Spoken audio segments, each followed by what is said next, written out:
Welcome to the BaseCamp Community Podcast, hosted by our head coaches, Tim Cusick and me, Namrita Brooke. We discuss timely topics that you can apply to get the most out of your training and learn to perform at your best. I am Namrita Brooke, BaseCamp coach and sports nutritionist. I've been coaching for over 15 years. I have a PhD in applied exercise physiology, a master's in sports nutrition, and I'm also a registered dietitian. And my name is Tim Cusick. I'm the other head coach here at BaseCamp. I've been coaching for over 20 years. I've had the luxury of coaching athletes to numerous world and national titles and to the Olympics. And now we're professional podcasters. Like we're mastering Yeah, the this is our podcast. second one of the season. I guess that qualifies. We're in our third season, I think. So definitely qualifies us as professionals. We put in the training, we've done the work. Now we Yeah. need to perform. I got And we're on YouTube now, so it's really official. it. That's true. That's actually true.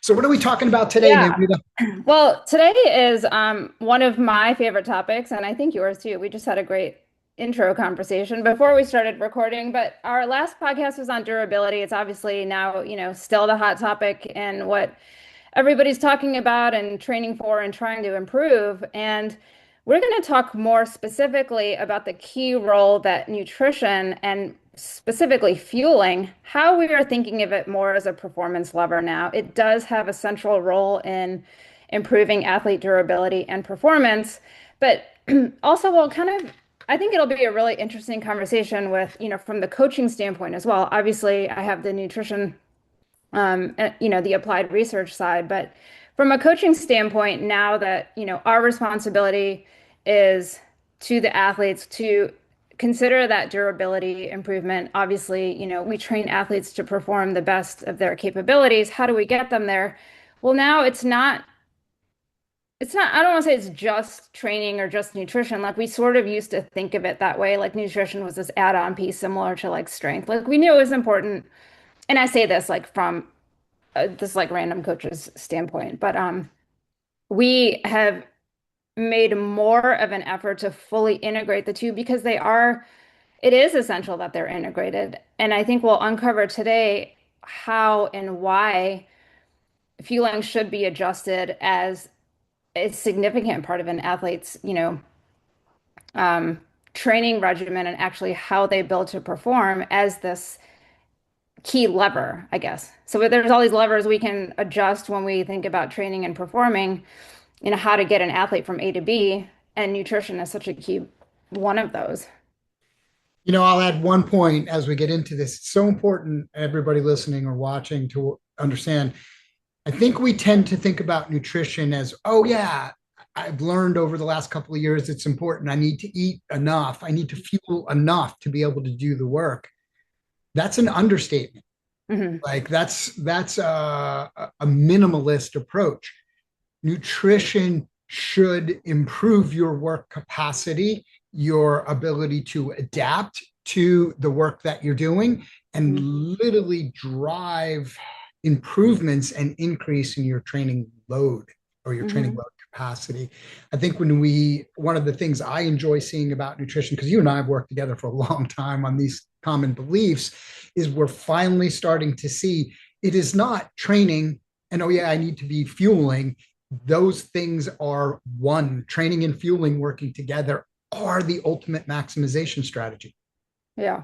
Yeah. And we sort of touched on this in our last episode on durability, but there's been this like, if you've been paying attention, this nuance or this shift in how we think about fueling. So it used to be we just want to delay fatigue. We want to spare glycogen. We want to optimize fat oxidation and all those things. And now it's like, no, we don't just want to do that. We want to use more targeted intake and strategic practices, and most specifically around carbohydrate intake, um, to influence our physiology and also our performance. And so we're going to talk more in detail about how we do that. But I think, let's just all agree that we have this base understanding that carbohydrate and carbohydrate availability, and that term is specifically referring to how much carbohydrate is available in your system, so your body, right before, so when you start training or an event, during that session, and then right afterwards for recovery. So it's not necessarily like, oh, what is your overall intake for the day? Like, yes, that clearly matters, but the term carbohydrate availability, let's just think about like before, during, and after most specifically, because that's really what's going to drive how well you can sustain intensity, how long you can delay fatigue, because, that is important.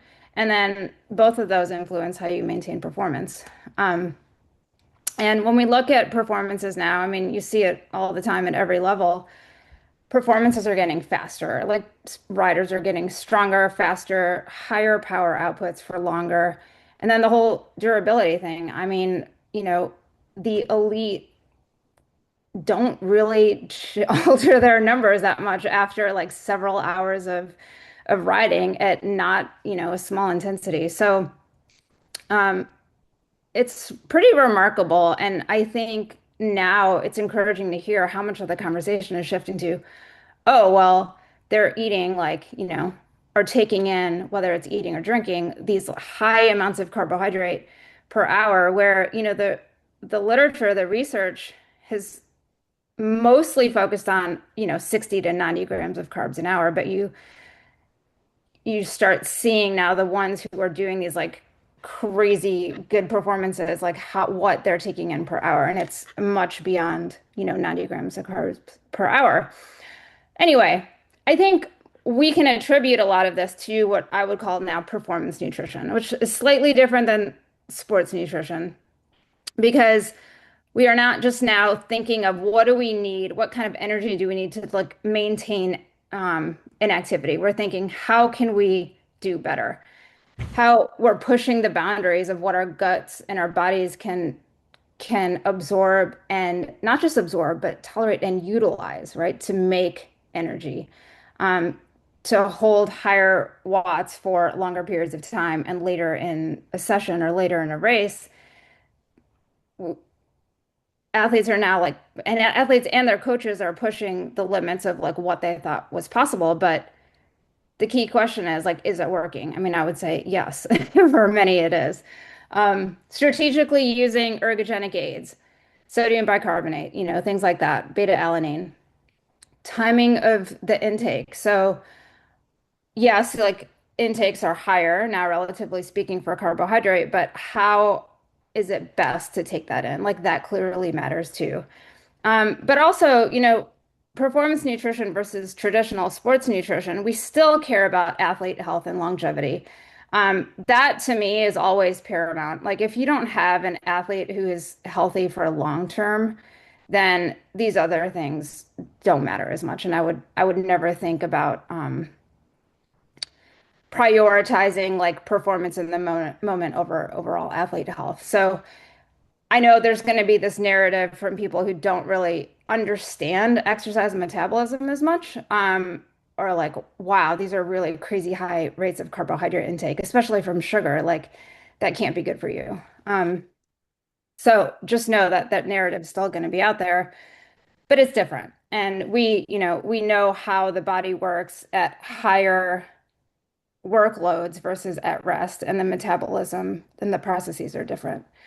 Um, we're not just talking about race weight anymore. We're talking about strength and specifically durability. And you see athletes are not, I just saw a post yesterday or this morning.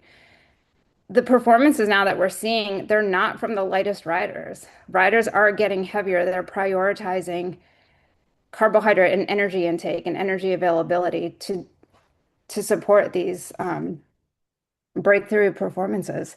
And it's really, heavily due to carbohydrates. If we think about carbohydrates, proteins, and fats, the focus is and the shift on performance nutrition has been on carbohydrate. Can I add a quick point to that? I Please.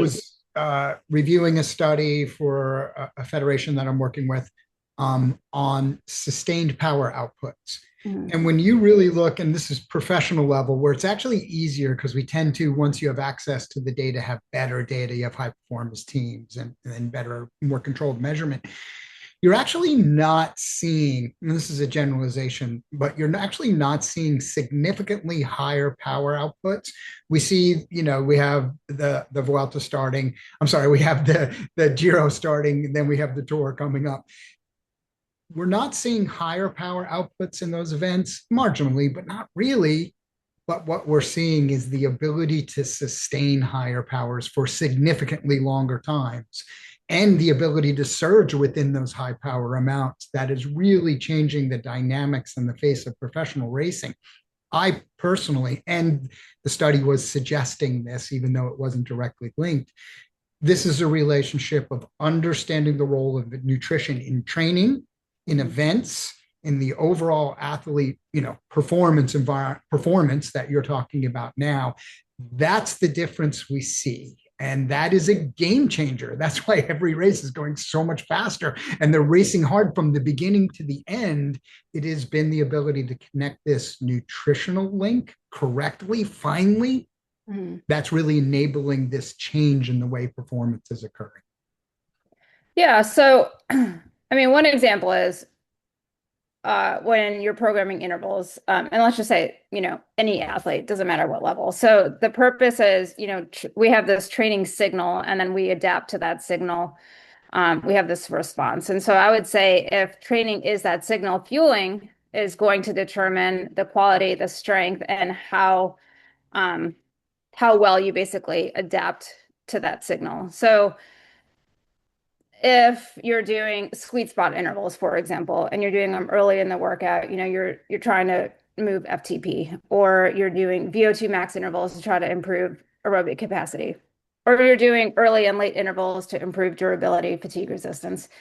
How well an athlete can execute that workout that day and how well they're going to recover it from it so they can do a similar workout for a similar purpose, 2 days later or the next day, really does heavily or depend on how the athlete fueled that day and recovered from it. Um, so again, like to make the same point I made earlier, we're not thinking about now, like how much glycogen did we spare or how well did we how much fat were we able to burn? Did we spend a significant amount of time at fat max? We don't necessarily care about that anymore now for performance. We are okay relying more heavily on carbohydrate, and we want to because that's what's driving the better performance and the better durability and the faster recovery so we can do it again the next day. Um, One thing that is pretty interesting, and I know like most of the research again is looking at up to 90 grams of carbs an hour. And for most people, I do still agree that's kind of the sweet spot. Many athletes are not really going to benefit from beyond that. You really have to be training at a certain level and doing a certain amount of work and performing at a certain level where your body can actually not just tolerate, but actually utilize that additional carbohydrate for energy. Call it 120, 150 grams of carbs an hour. So that's a smaller percentage of the population, but what happens from a metabolic standpoint is we know that carbohydrates are essential for higher intensity to support higher intensity intervals, let's say, or higher intensity performances. Um, the longer, even if you're doing like a long endurance ride, you're going to be utilizing a significant amount of muscle glycogen and then your blood glucose as well. We want to take in carbs to prevent hypoglycemia and keep that steady exogenous carbohydrate source coming in. But what happens at some point is you have this crossover where at a certain point in the workout, let's say under 90 grams of carbs an hour, you're going to start, let's say for a super long ride, you're going to start utilizing a higher percentage of fat for oxidation. That's why we see late ride fatigue. That's one reason. The inability to produce as much power later in the ride for like late ride intervals or um, general fatigue. So part of it is we don't have the carbohydrate to access anymore. But with the higher rates of intake, what we're seeing now from research is at 120 grams an hour, you're now not seeing that crossover anymore. You're overall prioritizing carbohydrate oxidation even late in the ride, which helps late ride fatigue, late race performances, and your ability to hold, similar power at the end of a long ride compared to beginning. So one thing is yes, like the downside is you're not seeing as high fat oxidation relatively speaking, but that's intentional. So that's another reason why this doesn't work for everybody. So if you're not, at the pointy end of the sport and doing enough training to warrant this, you may be compromising your body's ability to be metabolically flexible or utilize fat, um, fat burning, fat oxidation. So for some people, if your goal is to just improve your fitness and to ride longer and feel better, and maybe you're doing events to complete instead of compete, you probably don't want to be pushing 120 grams of carbs an hour. 90 would be sufficient. You delay fatigue, you have all the benefits of carbohydrate, but not at the cost of compromising fat oxidation. Does that make sense? Yeah, it's so funny. I'll give you one of my quirky little, and sometimes these drive you crazy, but that's the fun of podcasts because I can do it in public. But it's interesting. As a coach, I have reasonable knowledge here, nothing like you do, but I understand it. But then I've also adapted some application thinking because you have to apply this over a broad array of athletes and process. I look at what I call work efficiency, which I relate to physiological efficiency. I look at an athlete's hardest hour, Mhm. hopefully generally steady state, and I want to see how many kilojoules an hour they can burn. And then I have a low, medium, high rating for that athlete. And I'm going to use rough numbers. This has variance by gender and maybe weight, not quite so much in that sense, but yes, in because of the relationship of what a kilojoule of work is. So in reality, if I'm seeing under, and I'm going to translate this into kilojoules, even though I would probably do it in per kilogram, kilojoule per kilogram, is under 500 kilojoules. If you can't burn more than 500 kilojoules of work an hour, I want you, to me, that's typically 90 or less, and more typically maybe even in the 70 as your kind of peak, because you're not going hard enough for that hour. And that doesn't mean you shouldn't push that parameter some and have extra, but you don't really need it. If you're between 500 and 750 an hour for an average weight person, you are, that's the 90 definitively. And I would say 90 to 100 is kind of roughly your target. Once you start getting above 700, 750 kilojoules an hour, that absolutely opens the door to a higher carb load because you're demonstrating that you have the capability, the physiological efficiency to use that. Mhm. So, and that's not like hard science. Everybody's going to be like, oh, Tim, send me all the research papers. I don't have one, but that's Mhm. my starting point to see what am I prescribing with athletes, measuring what I think is the response as best I can through power data and subjective data and stuff like that. But I like to start with that thought concept because it Mhm. compartmentalizes a little bit of the prescription. hmm And it is one of the metrics that you can track. So you can over time see how is that efficiency improving. And I know I've had, some coaches ask like, well, how do we know an athlete's fueling plan is working? And that is one of the metrics that I also use. So that's a really good point. When you shift, one of the things that when you shift to that process, you'll and if you're training or racing in a way where you're getting maximal hours, and you can even look at this at like 30-minute segments, Mhm. um, you will see a change. So it's a great point to say it's a tracker because it definitively changes. Like you suddenly can do more. Exactly. And so, okay, so that's good. So we're starting with an outcome. Like as a coach, this is one metric you can monitor to see is it working. And we'll talk about additional metrics in a little bit. But in terms of the training, let's talk about how. So now we're thinking about carbohydrate fueling as this performance lever to, something that we can integrate with our training sessions. So a couple of points I want to make. Not all carbohydrates that are taken in. So let's say you're taking in 90 grams of carbs an hour or 100 grams of carbs an hour. That doesn't mean that you're utilizing all of it. Yes, there are some tests now where you can, using carbon tracers, where you can see with breath analysis and things like that, like, are you actually oxidizing it? But just know that just because your stomach is tolerating it and you don't feel sick, that doesn't mean that you're actually using it. I would absolutely, if you don't have a way to measure that, go with the numbers that you just stated. So, you know, that's a very good starting point. Like, is it even warranted to need that much? Um, if it's something that you want to improve, then yes, like start taking in more. If you're comfortable with 60 and you're like, wow, I want to be able to improve this metric. I want to be able to do more work. Gradually start increasing it. Go to 75 grams of carbs an hour, then, make your way up to 90.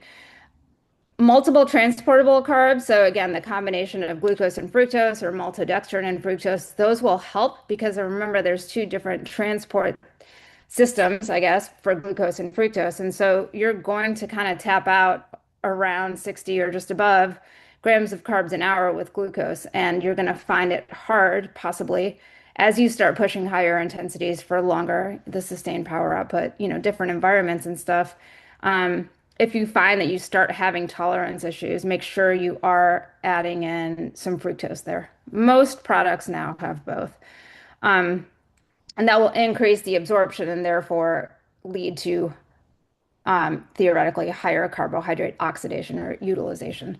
Um, in that process, you may, in order to actually take up and utilize and oxidize 90 grams of carbs an hour, you may need to start taking in more. And I've said this for a while from the standpoint of gut training. So if you want to race at 90 grams of carbs an hour, you probably want to be pretty comfortable taking in 100 to 120 in your training sessions, in your race simulation sessions. And then you can be confident that you can nail pretty close to 90 grams of carbs an hour on a race day. But now it is, understood that the oxidation rate sort of does also depend on how much you're taking in per hour. So you may, if you want to, if 90 is a number that supports more work done and that, from that standpoint, then you might need to actually take in more. So hopefully that makes sense. The gut is typically the limiter of that. And the good news is that's trainable. And so, anything that's not absorbed, or it's going to take a few weeks for your gut to be able to adapt to absorb that, anything in that interim time point is pretty uncomfortable. You have a higher risk of GI distress, of bloating, fullness, um, nausea, and hopefully it doesn't get worse from that. But know that that is part of the gut training process. And many athletes kind of get stuck there. They're like, well, this doesn't work for me. And they just don't do it long enough or they don't do it gradually enough. And they don't do it in the right situations. So it's a process. And, I would say it takes at least a couple weeks of practicing this fueling intake. So, 100 to 120 grams of carbs an hour to get to where 90 is tolerable in a race situation. But you have to kind of go through that period of discomfort that is part of the gut training process. Um, and don't give up. So if this is something that you've identified as like, wow, this is a huge area of improvement for me, you have to still commit to that process of integrating that higher fueling as that performance lever with your training if you want to see the benefits, right? Absolutely. It's so important. If you think about so for me, what you're saying, and this is a coach athlete relationship thing, this is an athlete approach thing. The mindset here is we talk about numbers, and just to reiterate, I gave my, goals of 70 to 90. That's for longer, harder workouts. Like I wouldn't do 90 if I was doing an easy recover hour. I wouldn't do 0 either, but I would do 90, just to be clear to everybody. But when you start thinking about training this, why would I, should I be eating all that? Really? Do I need that? Here's the thing. It's what makes it hard to get into this process is it's not a target number. I could tell you, fine, eat 90 grams an hour because you're going out for a 4-hour ride. I want you to eat 90 grams an hour. You'd be like, great. This is training of an athlete behavioral system. That's really when we take the science that we have and the knowledge that we have now, and we're like, we need to apply this. What tends to happen is we have bad behavioral habits in training. We don't put the right food in our pocket. We don't do the math in advance. It was funny. I was doing it this morning just before this. I'm going out for a longer ride here for a little test of a little bike thing. And I'm going to go do a longer ride. And I was downstairs preparing to get out right after this podcast. And I made two bottles. And I'm like thinking in my head, okay, there's probably about 140 grams of carbs. Then I literally took out food and I was like counting each little package because I'm going out for about 4 hours and I wanted to have 400 grams on me of carbs. So now I go out with the right amount. And then it's like I literally think through, I open it to make sure I eat. Where is it in my pocket? When am I drinking? How much of that is fluid? You have to practice it and develop. So for me, a behavioral pattern that I preach with my athletes is count it out in advance. Make sure you carry it. Like, and I don't care if your timing is perfect, we'll settle for that later. But as an athlete listening to this, or a coach coaching athlete, coach the behavioral system. Like the Mm. targets we have, there's fine tuning. Often the failure is the commitment to training it and then understanding the behavior the athlete needs to change. They walk out the door with half of a chocolate bar in their pocket, one scoop of drink mix, and maybe a Coke, you know, Or just a credit card. Yeah. or just their phone. Correct. I'll just stop and figure it out. Yeah. Great point. Um, Train the behavior to get the results. I hear so much coach athlete discussion around, yes, I understand these targets, but it's hard or it doesn't work for me. And when I start peeling back the layers, they're not actually doing it. So yes, it doesn't work because you're not really doing it until you change the behavior, commit to those behaviors, use those behaviors to train your gut, train your absorption, understand the proper process. And usually then once you start doing something as a behavior, improve upon it, then suddenly epiphanies happen. The clouds part and the sun shines on you, and you'll find yourself being stronger. But you don't just have that first. It's a behavioral process. It's a behavioral system, in my opinion. Not that we don't need the Yeah. And science, but the change is a behavioral one. yeah, and it's the same thing with training consistency. You can't just nail like a really good workout every once in a while and expect, to get better. And it's the same way, like you can't expect your gut to be able to handle this like 90 grams of carbs an hour or 100 or 120 if you're not consistently practicing and training your system. Again, like just in the same way you train your body or your legs or whatever, you have to think about the gut in the same way. And and that does take planning. It takes counting. It takes being accountable to yourself to it is now part of your training, to make sure that you are not coming back with bottles that are half full or pockets that are still full. Um, but for coaches, and because again, we said the role of coaches here is sort of is changing or has evolved. We need to care more about these things, and it's not just like how did you feel or how did the intervals go? Like ask the deeper questions. So let's talk about why athletes are underfueling. It is still, I'm not, I don't want to go into like the prevalence of like low energy availability and like underfueling from that standpoint, but more of like this behavioral. Why is it why is it such a hurdle? So one, I think they get kind of hung up in this gut training phase. So there are concerns with, oh, my gut is not going to tolerate this. So GI concerns that could limit their desire, to keep pushing the intake or be consistent with it. Concerns about, oh, if I'm taking in this many carbs, I'm compromising fat oxidation. So that's one of the things, again, that it's the mindset shift.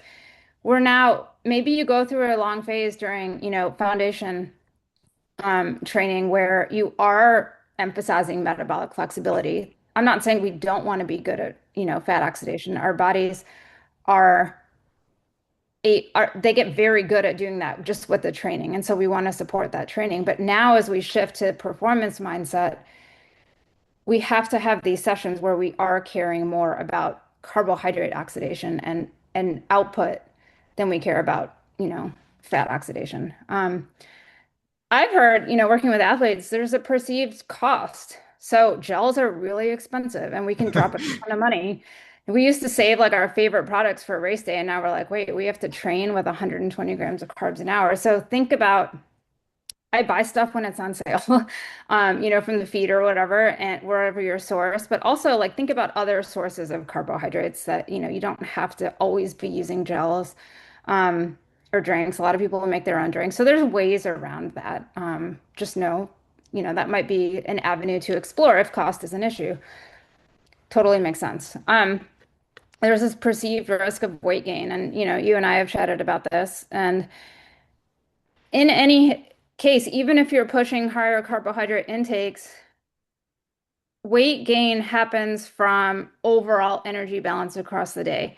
You're not, you're still not taking as many calories in. I mean, you just gave us the number of kilojoules of work done, each hour. You're still burning more energy than you're taking in on the rides, even at a higher carbohydrate intake rate. It's what are you doing the rest of the day that affects energy balance that is going to impact your weight? Where the focus needs to be on, doing more work, expending more energy throughout the day to maintain, energy balance, or if you're trying to lose weight, negative energy balance. But the you have to think about the higher intake is driving better output, I guess. So it's not about, we're not thinking about weight in that session. That's more of a day to day, across the week, across the month, energy balance issue. So anything else, from a coaching standpoint that you think is a barrier for athletes in fueling? Yeah, it's a tough question, right? Because it's hard to go here because there is a psychological aspect and a physiological aspect. Mhm.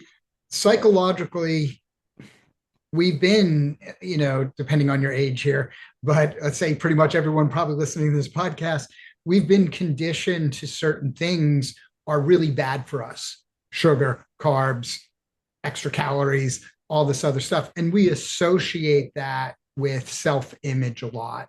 And whereas it's difficult to go into that in a podcast, and nor should we, that whole relationship, which trickles down to body image and stuff like that, weight management, all the things that we talk about, that's challenging because it sets some bias. You're biased in how you see it. Like the science is telling you one thing, and no matter, we all have a different level of how we're interpreting that. So I think people have to adopt this concept as a whole. I think the biggest problem I see is people pick and choose pieces of it. Mhm. Like I'll give you an example, and you just touched on it. They say, fine, I'm going to start eating 90 grams of carbs on all my longer or harder kind of rides, like things that qualify. So they start doing that. And then they eat the same amount of carbs normally through the rest of the day. And they come back and be like, wow, I was bloated. I think I'm gaining weight. I feel this way, because they might adapt the target, but they don't adapt proper timing or periodization of the fueling. This is a concept that you have to put the whole, and this is why you're stressing, Namrita, and I couldn't agree more. You have to approach this as an athlete behavior, not a workout behavior, not a performance day behavior, not a what do I do on a rest day behavior. You have to put the whole thing together. And that means overall nutritional approach, timing, utilization of carbs as training and race performance enhancements, and put that all together in a good process. I think it's so important that people see that full picture. Take the time, if you're a self-coached athlete, to educate yourself and do all the elements. That means you need to spend some time learning some new habits. And that's tough. But if you did it for a month and it becomes habit, it will transform, assuming you're not doing it now, how much you can train, how well you perform, and all of the metrics you'd like to see improve will tend to move, but it doesn't happen overnight. Well, I listened to Tim and Namrita. I'm going to start eating more carbs, and tomorrow I'm going to be faster. You need the whole behavioral change to make it happen. I would also add a final one is the point, there is the perceived perception of weight gain here, and weight gain is bad. I'm doing this for 20 years. Weight is far less relevant in your performance than you think. Don't get me wrong, massive changes would. But if you're talking about the natural body fluctuation, because if you're taking a lot of carbs, you'll hold some water, you'll gain some water weight. I mean, it's just oversimplification. But yeah, if your natural fluctuation is 3 to 5 pounds, you're okay. That's not going to cost you much time in an event. It's not going to stop you from doing that last interval. Under eating, under fueling will cost you time in that event. It will stop you from doing that last interval. And that's so much more impactful. Mm-hmm. Yeah, one just to clarify one point that you made, and I think this is so key. So the thing when we train, like we have to train for a long time, like weeks, 4, 6, 8 weeks before we see the benefit of that training, let's say, depending on what measure you're looking at.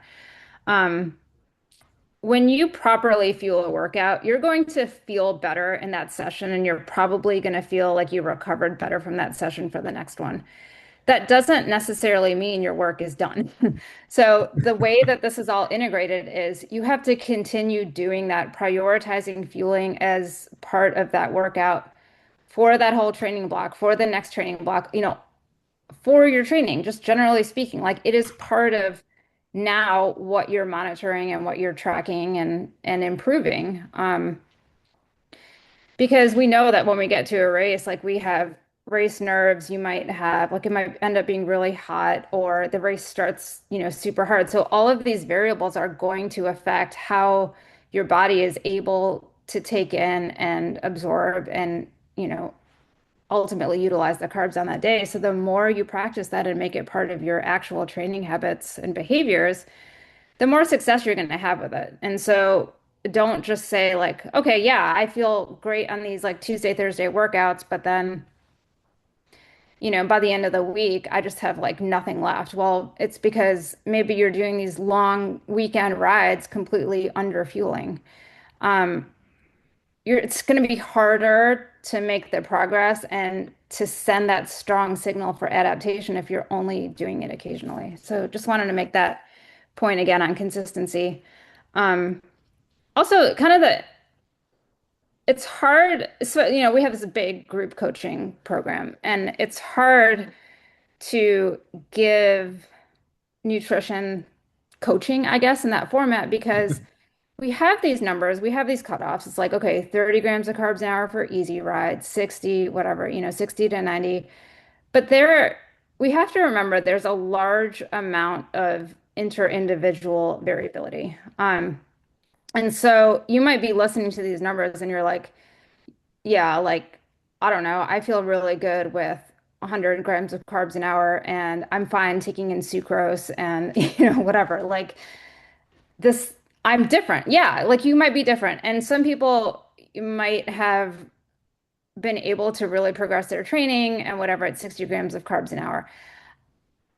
You have to acknowledge that everybody is different and there's going to be a large amount of variability between people. So, one, it's carbohydrate intake rates are not going to be the same every day. It is heavily dependent on your overall training load, your the duration, the intensity of your rides. What are you training for? Like, are you training to perform, or are you going to just complete, a distance, an event? What is your training status? How long have you been endurance training? That is one of the main drivers of your carbohydrate oxidative capacity. Um, there's, you know, I think one recent paper that says that larger individuals, so the higher your body mass, the more carbohydrate you can oxidize. It's a little misleading because most of the evidence out there says it's not directly related to body size, carbohydrate oxidation rate. So you might have a smaller athlete with really high power numbers. We know several of them that are absolutely able to nail 90 to 100 grams of carbs an hour. And, larger athletes who are less fit um, don't have, as much training and intensity or even, duration on their schedule where if they were to try to utilize 90 to 100 grams of carbs an hour, like they would just not, do well with it. And so there is variability there. Some athletes have a higher oxidation rate. Much of it is due to how long have you been training? What type of training have you been doing? Have you historically always taken in a relatively high amount of carbohydrate intake? Because again, like these systems are adaptable, they're trainable, and our physiology will evolve, and our metabolism will evolve to how we've been training and fueling over the years.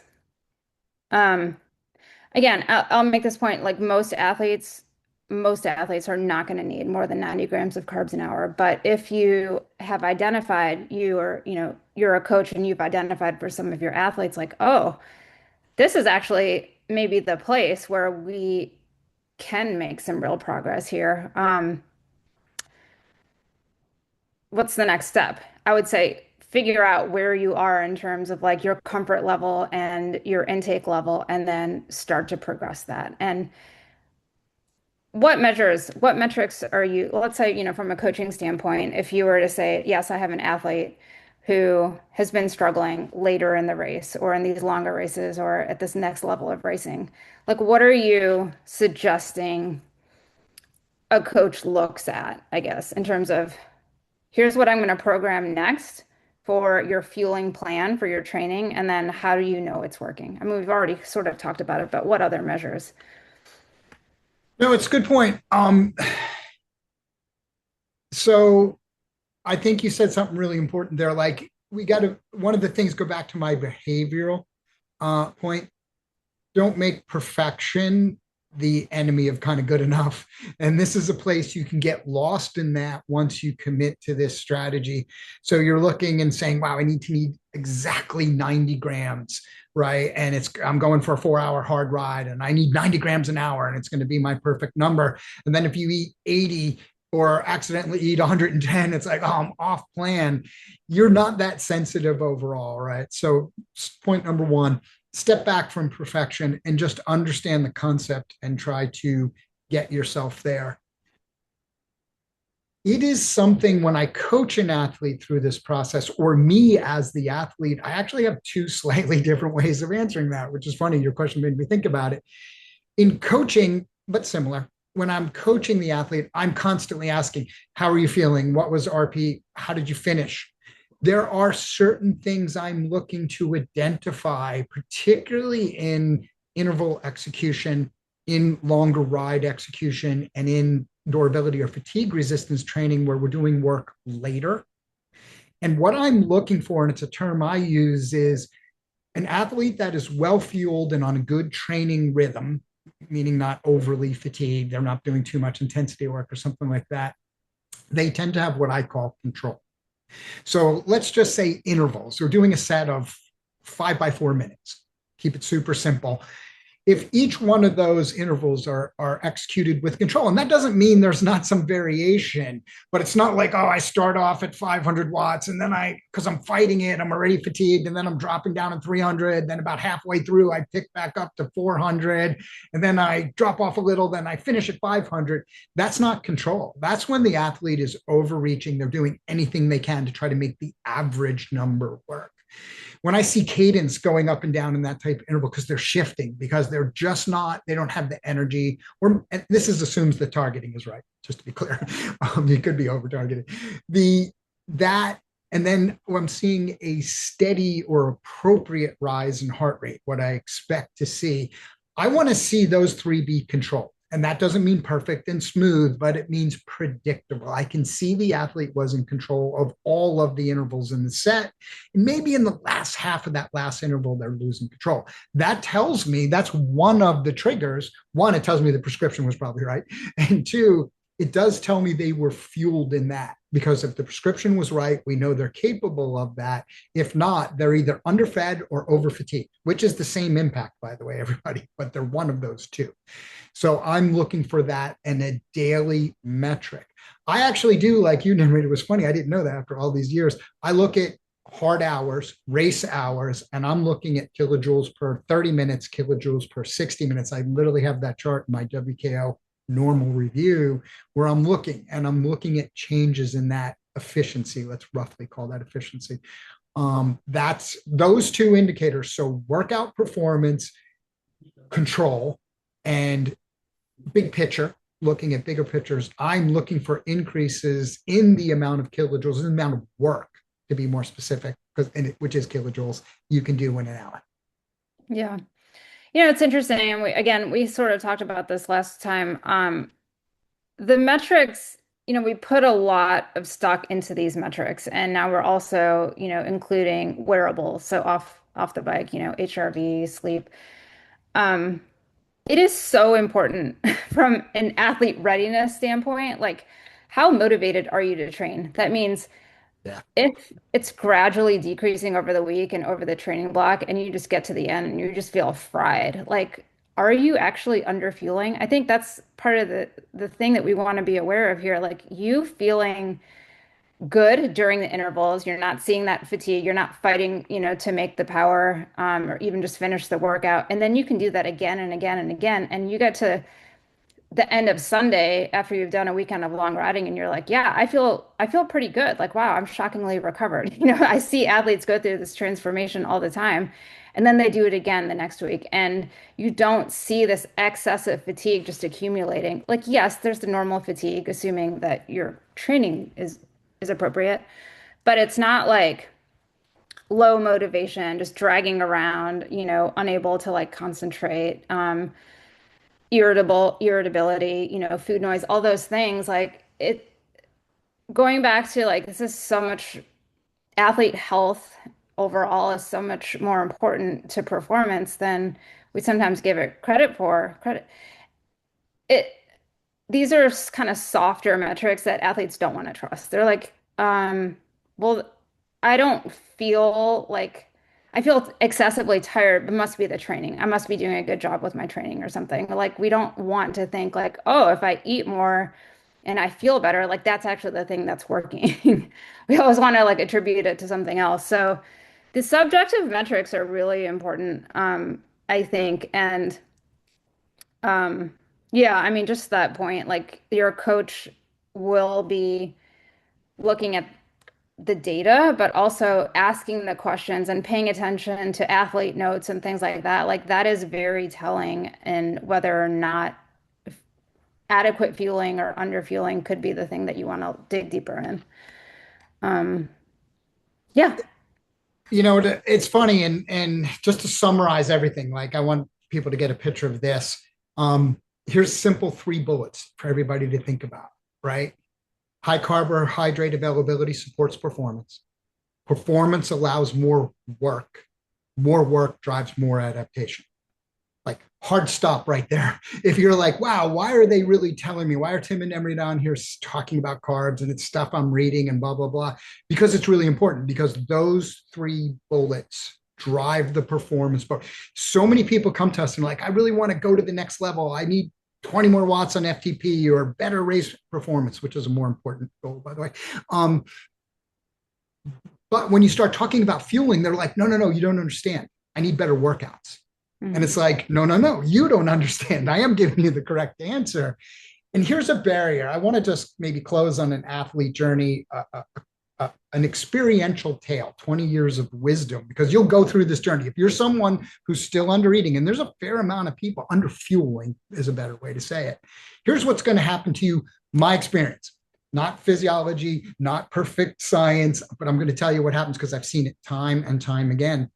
You commit to, let's say you're already training on a consistent basis and you commit to truly, truly correct overall fueling. So not just in ride, even though that's part of what we're talking about, but your overall good timing, good periodization, good overall daily targeting, total calories, right, macronutrients and micronutrients. Um, the first thing that's going to happen to you, because you might have been nervous, so you've been underfueling because of weight. The first thing that's going to happen to you is you're going to gain weight. And that's shuts people off because it's my opinion. As soon as you start getting appropriate carbs and stuff like that early, carbs will bind with water. You pick up some water weight. You will be a little bit bloated. It's just what happens. So your weight goes up a little bit, and this makes you nervous. And it will stay that way for a couple of weeks because suddenly your body is more carb rich. You will start to notice very early improvements in your workouts, but your weight will stay high. And like 2 weeks in, you'll be like, oh, I gained 4 pounds, but I'm working out better, but I'm really not happy about the 4 pounds. I'm going to start cheating back on carbs. Don't do that because if you press through for another 2 weeks, 3 weeks, 1 week, you'll start losing weight again. What happens is you need to give your body from a metabolic sense, and I'm generalizing, time to adapt to the because it's usually a pretty dramatic change that you're going to go through to do this right. Give your body time to get used to it all, build the behavioral habits, commit to the process over time. And suddenly you start losing weight when you treat your body well, fuel it right, eat well, exercise well, be consistent in those things. Your body's amazingly good at finding the right water line, so to speak, and where to be. But it doesn't do that first. And then that empowers you to do the work. You have to do the work. You have to put in the proper inputs for a while for it to adapt to that. I see so many people commit to better fueling habits as a whole, but give up on it 2 weeks in and go back to, oh, I need to cut a bunch more calories, or I'm gaining weight, or 3 weeks in. Be patient, commit to the process, change the behaviors, and it will all work out. Mm. Yeah, one quick point before we close on that, same point, but the higher your carb intake, relatively speaking, so let's say your calorie intake overall is the same. So that means you've had to decrease, let's say, fat intake to allow for higher carb intake. You are going to see, as a training athlete, more fluctuations in your weight up and down than you would if you were eating lower carb and higher fat at the same calorie intake because um, of the glycogen, stored carbohydrate glycogen weighs something, it holds onto water, that adds more weight. So as your glycogen levels go up and down, as your hydration goes up and down, you're going to see more fluctuations on the scale. You could just put the scale away. I know it's a novel concept and not, weigh yourself for a while as you commit to this process. Watch the other metrics that we're talking about and how you recover, how you're performing day to day, week to week. And then, if you feel the need to check in on your weight, just do that less often. The athletes that I've used this approach with, like they get it. They're like, okay, I don't need to freak out about every fluctuation now. I understand why it's happening. It's part of how the physiology works. Ultimately, what I care about, again, is my performance, and that is improving. My coach is happy. I'm happy. Everything's going great. Um, so it is absolutely a mindset shift as we think about performance and the integration of, how we eat, when we eat, what we eat with how we train and perform. So, all right. Well, I think that's good for today. I know it's a topic we could we could go down any avenue here and talk all day, but thank you for listening. And for more coaching content and information on all our coaching programs, including our expert guided one-on-one coaching, visit us at joinbasecamp.com. Our mission is to empower and educate you, the athlete, and to provide a training and learning community for the seasoned racer and newer rider. For more content like this, sign up for our monthly newsletter with free training, nutrition, strength, and mental performance tips at joinbasecamp.com. Thanks, everyone. Thanks, everybody. Have a great day.